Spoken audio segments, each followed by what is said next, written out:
गुरुदेव के आशीर्वाद से प्राचीन मंत्रों की इस श्रृंखला में एक बार फिर आप सभी का स्वागत है। सर्वपितृ अमावस्या, पितृपक्ष या श्राद्ध पक्ष आखिरी दिन होता है। इसे विसर्जन अमावस्या भी कहते हैं। इस साल सर्वपितृ अमावस्या 6 अक्टूबर बुधवार को है। इस दिन उन सभी पितरों का श्राद्ध किया जाता है जिनकी तिथि परिजनों को ज्ञात नहीं होती है।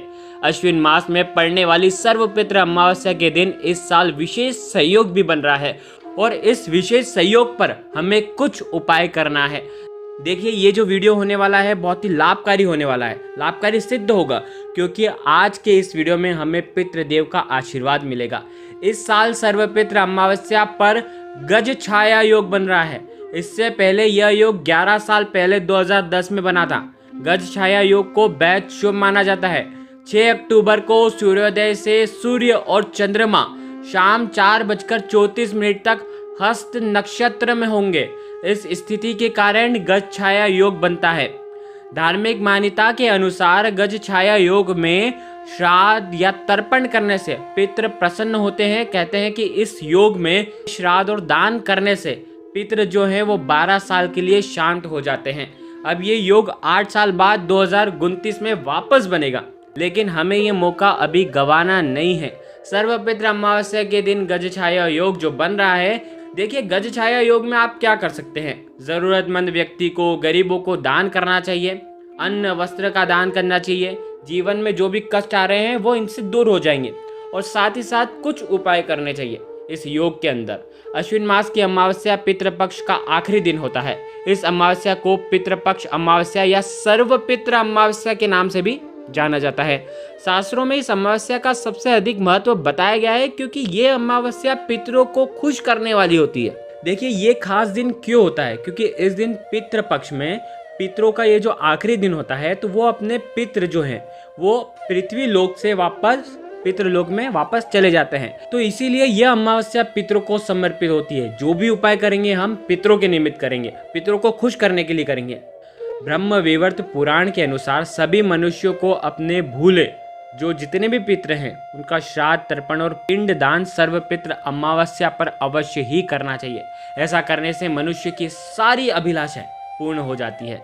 सर्वपितृ अमावस्या को पितरों की विदाई का दिन माना जाता है। मान्यता है कि इस दिन जो व्यक्ति श्रद्धा व विश्वास के साथ अपने पितरों की विधि विधान से विदाई करते हैं, उनका श्राद्ध, तर्पण, पिंड दान करते हैं, तो पितरों प्रसन्न होकर उनकी झोलियां खुशियों से भर देते हैं। पितरों के आशीर्वाद से उनके जीवन में सभी प्रकार के सुख संपन्नता बनी रहती है। बहुत सारे लोग हैं, कई प्रकार की समस्याएं जीवन में आ रही हैं, आती जा रही हैं, विघ्न आ रहे हैं, तो उन्हें पितरों को प्रसन्न करना बहुत ज़रूरी होता है। पितृपक्ष एक ऐसा मौका होता है जिन पर हमें पितरों को खुश करना होता है।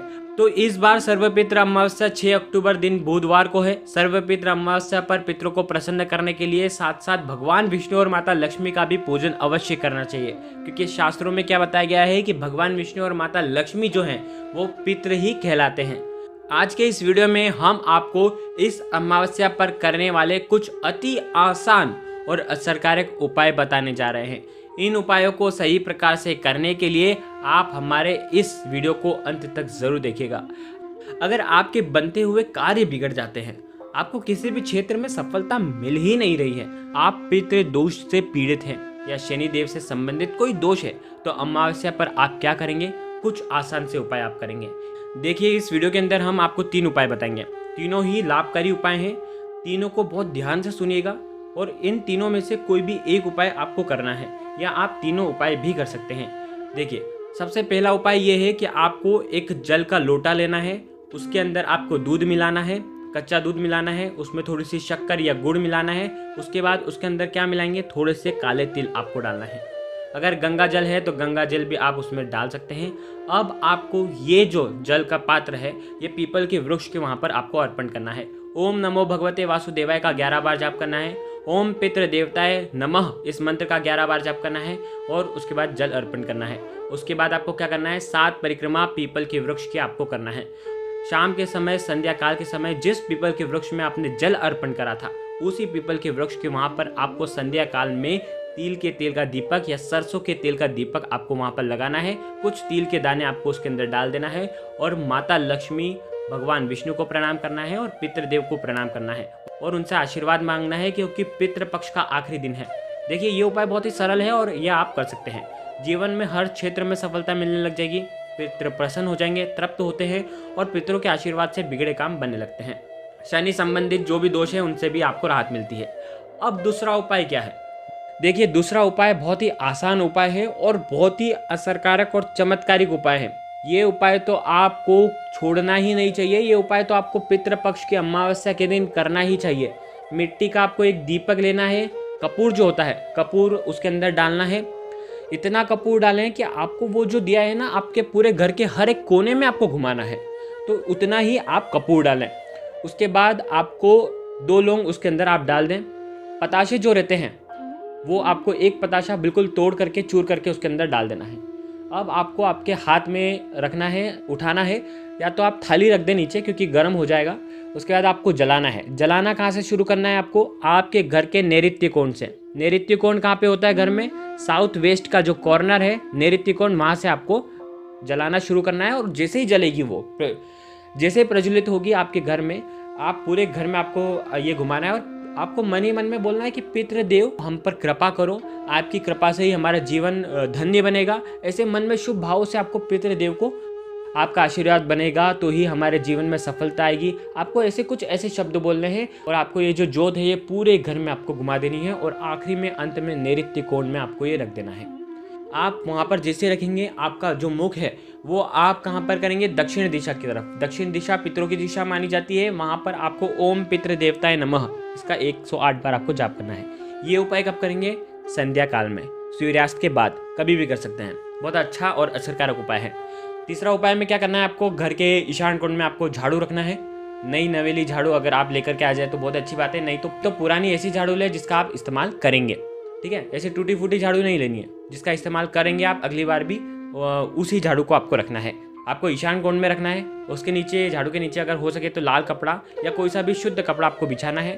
उसके बाद झाड़ू के ऊपर आपको हल्दी से, कुमकुम से तिलक करना है, अक्षत थोड़े से रखना है और झाड़ू के हैंडल पर आपको कलावा बांधना है। 3 गठान बांध दें। माता लक्ष्मी के मंत्रों का जाप करना है, ओम श्रीम नमः का जाप करना है। देखिए, पितृपक्ष है, अमावस्या की दिन है, आखिरी दिन है, तो आपको ये झाड़ू वहीं पर ईशान कोण पे रखी रहने देनी है।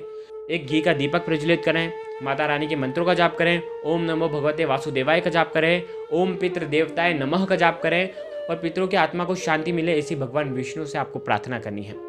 पूरी रात वो झाड़ू वहीं पे रहेगी।